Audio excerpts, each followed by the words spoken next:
Well, hello, friends and members of St. Martin Lutheran Church. This is Pastor Jim. Today is Tuesday, March 30th. We're in Holy Week, and so my sort of message today. We're not going to be doing particularly a Bible study, but I'm going to invite you to imagine something with me. And we had a great service on Sunday. Apologies to some. We had, again, a little glitch with our live stream, and I believe it was for the late service. And, we're working these things out week by week in fear and trembling, so please bear with us. And we're actually trying to work on a system much like some of the bigger churches have, whereas you can watch the services live right from the website as opposed to going through Facebook or other things. And it's just us trying to up our game, if you will, as far as live streaming goes. So hi, Natalie and Sandy. Great to see you here. And a few thoughts before I get into really, it's kind of a mini sermon, if you will, today. Apologies ahead of time. This week my family's been gone in South Carolina on vacation, and they've been having a great time and sending me pictures back. And I've been at home, either here at church or at Wellspring, or working on my garage. And I'll tell you, if I never cut another piece of drywall again for the rest of my life, it will be just fine. I'm finding it's the havoc it wreaks on my hands. But the drywalling's done, and the drywall mudding is done, which is maybe, as much as I can't stand cutting drywall and hanging it, it's the mudding and getting the seams right. That's a big pain, but that's all done. So you can say a cheer for me. And I'm hoping to have my garage project done before the family gets home, so my kids can have a nice workout room. That's what our garage has become. And I'm getting close to that. So it's been a sort of a fun Holy Week for me too, sleeping, working on the garage, and working here at church. And now, before we begin, I want to talk to you a little bit and use your imaginations a little bit. And I'm going to ask you to imagine that you were there on the events of Holy Week, the first Holy Week, 33 AD to 37 AD. We don't know the exact date, somewhere around that 4-year period. And so get your mind there. So that's kind of how this is going to go today. We're going to imagine together that we were there that week. And we're going to ask ourselves the question at the end, where do we stand? Where do we stand? So begin by imagine, if you can, you were there in first century Palestine during the events of the first Holy Week. And you're sitting at the side of the road near where it begins to incline toward the gate to Jerusalem. And you hear shouts and singing mixed with a great dust cloud in the distance, a sure sign that a large group of festival pilgrims are on their way into the holy city. And it's a happy crowd that walks by, and they're following a young man into the city. And he's seated on a donkey, which in a sense made it appear as if he was some form of important dignitary or some kind of an important person. And people are singing and shouting, and some are even singing specifically from Psalm 118, Hosanna, blessed is he who comes in the name of the Lord, even the King of Israel. And others are carried away in their excitement, and they stretch their tunics along the pathway so that the animal and his special passenger walk right across them. And others are waving palm branches that they had picked up along the way. And you hear someone mention that conquerors enter the city in this fashion with a lot of fanfare. But the difference is that this man comes alone, flanked not by an army of men, but flanked by thousands of lambs being brought into the city to be inspected for the sacrifice of the Passover that will happen later that week. And maybe you even think, what kind of a conqueror rides into the city on a donkey? I mean, it's kind of funny, but then someone mentions, well, didn't one of the prophets prophesy about such an entrance? Something about your peaceful king comes to you riding on a donkey. And then you watch as the crowd finished their trek through the gate and they disappear under the arch into the city. And like other Passovers, the city is packed with people from all over the world. With this many people all together in one place, you wonder if anything is possible. And the next day you enter the outer courts of the great temple with your family and friends, and a large commotion draws your attention. You were there to buy a dove, a sacrificial dove, to use as an offering and prayer in the temple. And as you approach the temple, specifically the court of the Gentiles, you notice a large flock of doves escaping through the pillars of the temple and up into freedom, into the sky. And someone remarks that probably a servant boy left some of the cages open. But then you hear the sound of a whip. And what is unmistakably tables being turned and kicked over. And you're hearing such angry curses from the merchants, you have to put your hands over the children's ears because you don't want them to hear the words that they're saying. Then you reach the court of the Gentiles, which you know is a place for non-Jews to pray and to meditate on God. You see a young man, and he's shouting, "Does not Scripture say that my house shall be called a house of prayer for all nations? But you have made it into a den of thieves." The religious leaders, the priests and the scribes and the Pharisees, are obviously furious. Some were so upset that they were shaking. And then the wrath of the young man seems to fade very quickly. And he walks over to the side of the court and he begins to talk quite calmly with what you can only assume are his friends. And you also notice that the priests and the scribes, they're standing just close enough to listen in. Now, you can't hear what's being said, but then it dawns on you that there are other things you wanted to see in the holy city this week, so you take your leave. And the Passover holiday is certainly an exciting time in Jerusalem. You know, maybe you had planned this trip a long time ago, years ago, in fact. Every Jewish family hopes to make at least one pilgrimage to the holy city in their lifetime. The place is impossibly crowded, but that makes it even more exciting because perhaps you're from a small rural village where there's no more than a few hundred people, and now you're in a city which has hundreds of thousands of people. Well, it's Tuesday of that week now, and you see the young man again. Now, once more, he's speaking about the temple. Now, he's talking with a group of people, and the temple leaders are in attendance. And then you see a bearded priest ask, "By what power do you do these things?"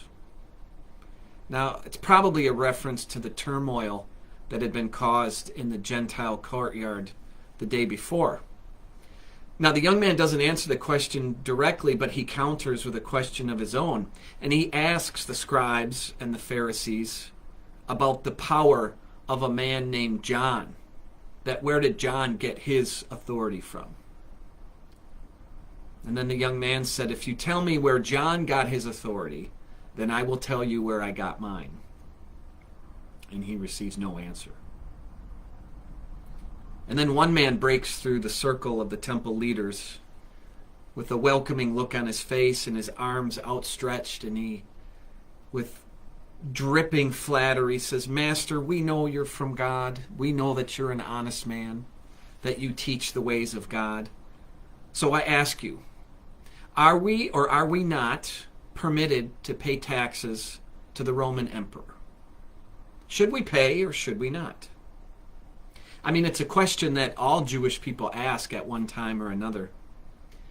And maybe you begin to wonder if this man is really here to overthrow the Roman government.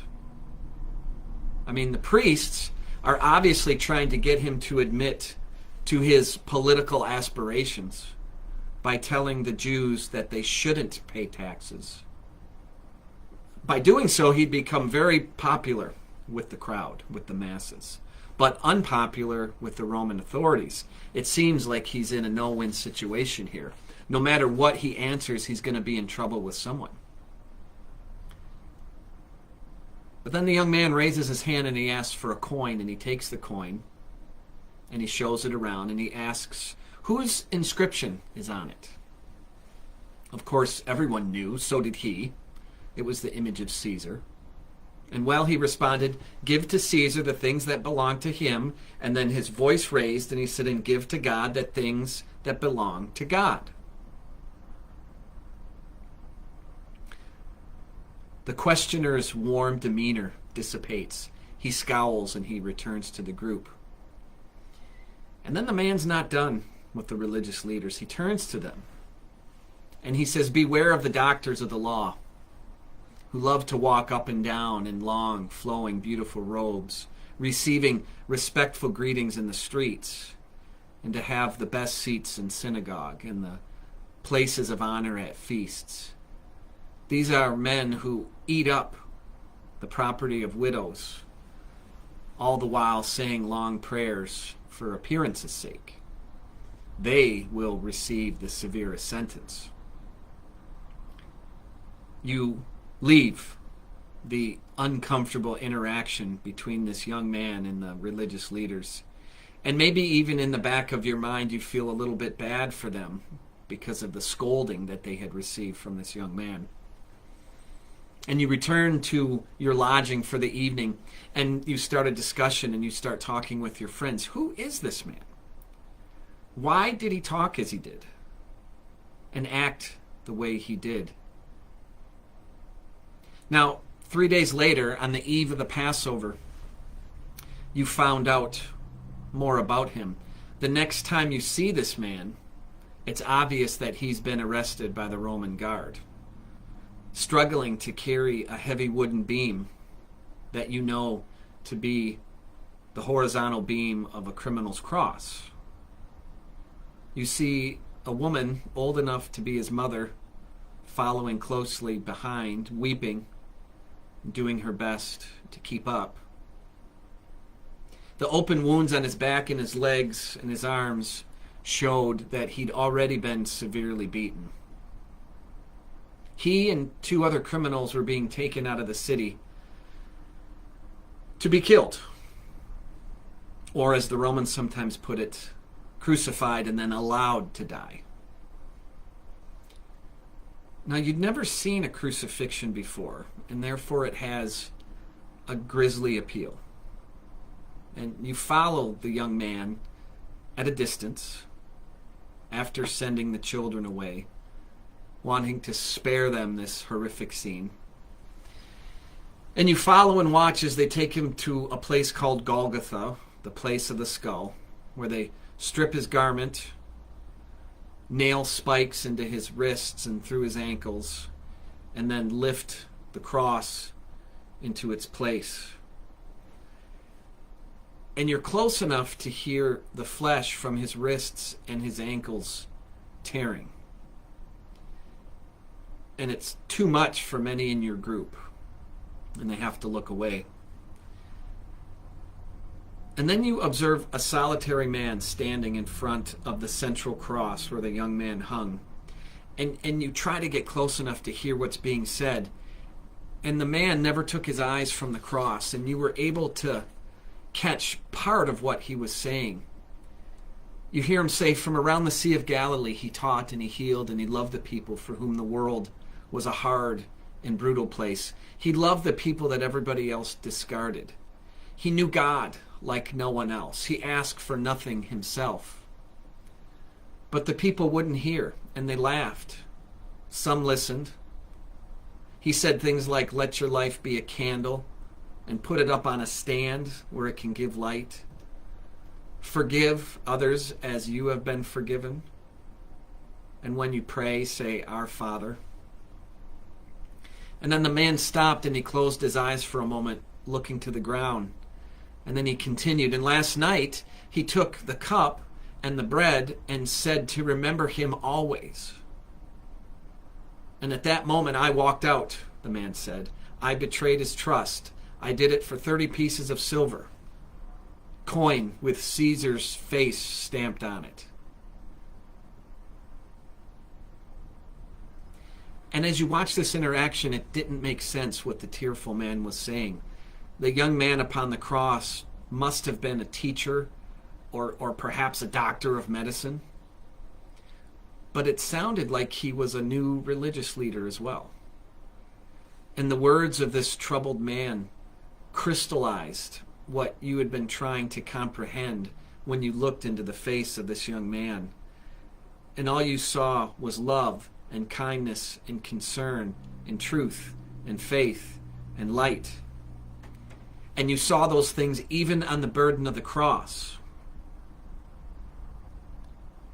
And the words that the man said begin to resonate in your ears. Father, forgive them, for they know not what they do. Well, the rest of our group, your group, decided to leave the scene and perhaps stay until the Sabbath was over on the first day early on in the week.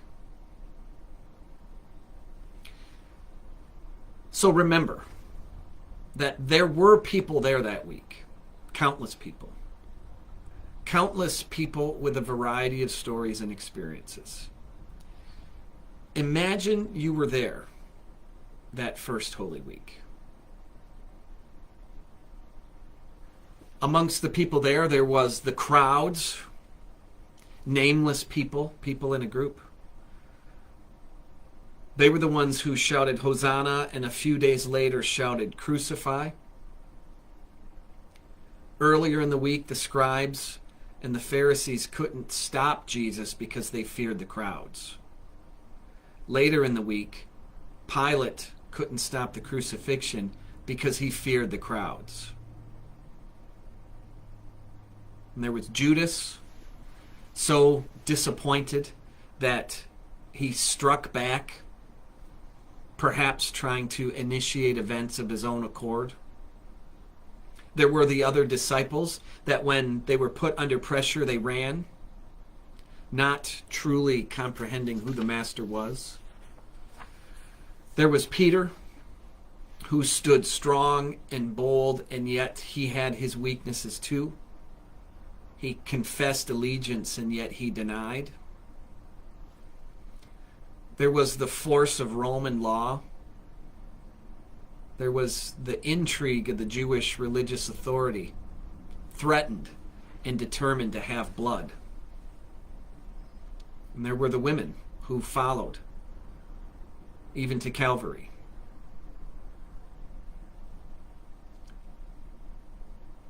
Now, of course, Holy Week is not the whole story. Easter is about to break. And that affirmation is our hope, our reason for being, our strength. But for now, simply ask yourself, where do you fit in Holy Week? Who do you stand with? And yet also knowing that this week we don't jump too quickly to Easter joy.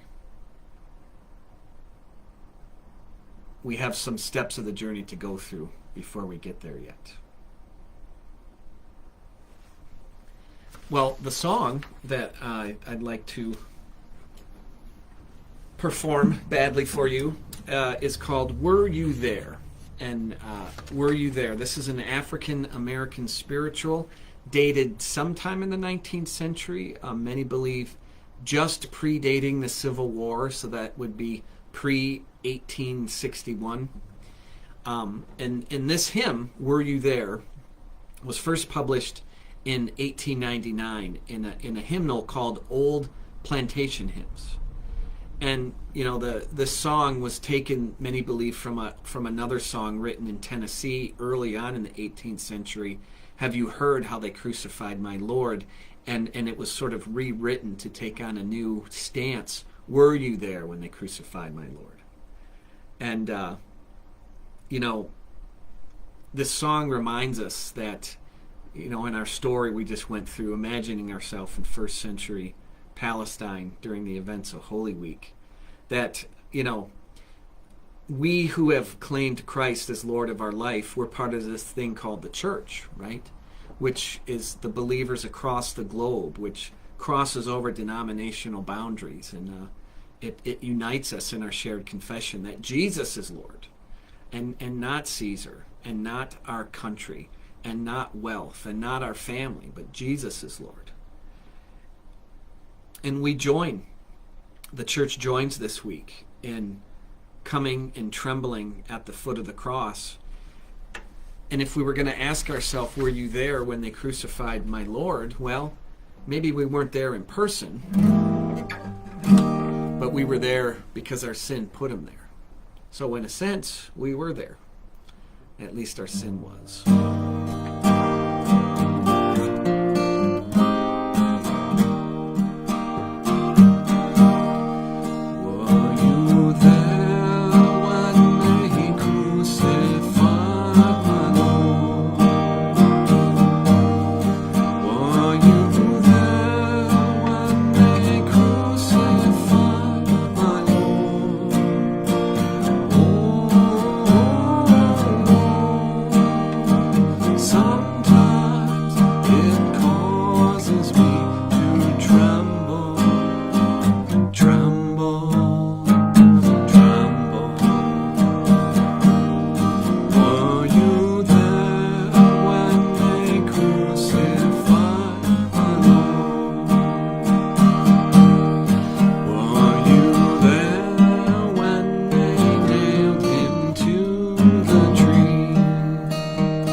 Bless you and keep you. The Lord make his face shine upon you and be gracious unto you. The Lord look upon you with favor and give you peace. Receive the Lord's blessing. Be a blessing to others. I love you guys. Lots of opportunities to worship the Lord this week. I hope you're able to join us, and may God bless the rest of your day.